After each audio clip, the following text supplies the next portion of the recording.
Saddled with debt, the Prince of Wales is promised financial support from his father, the reigning King George, only if he marries his coarse and vulgar cousin, Caroline of Brunswick. Despite her many faults, the marriage is a disaster from the very start.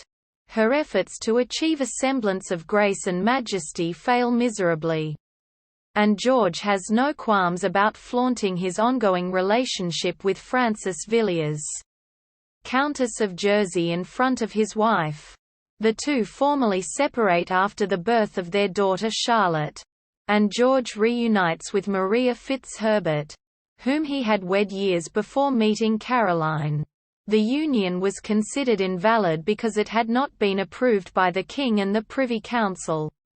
Caroline is banished to a private residence in Blackheath and her contact with her daughter is restricted. She acts as foster mother to several children, and it is rumored that one of them is her biological son. An investigation fails to prove the allegation, but Caroline is accused of improper conduct. She leaves the country to travel abroad, and reports of her scandalous behavior reach her husband on a regular basis. While she's away, 19-year-old Charlotte dies after giving birth to a stillborn son. George IV's accession to the throne brings Caroline back to Britain, and she is embraced by the public, much to her husband's distress.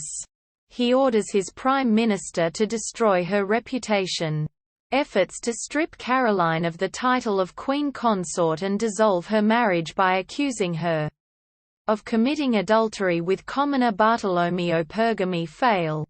Despite a long parade of witnesses, she arrives at Westminster Abbey to attend her husband's coronation on the arm of her loyal supporter, Lord Hood, but is turned away at the door. That night Caroline falls ill with what is diagnosed as an intestinal obstruction and certain death is imminent. Requests she be buried in Brunswick. When she dies shortly after, her final wish is honoured by her friends. A plaque reading, "Caroline of Brunswick, the injured Queen of England," is affixed to her casket.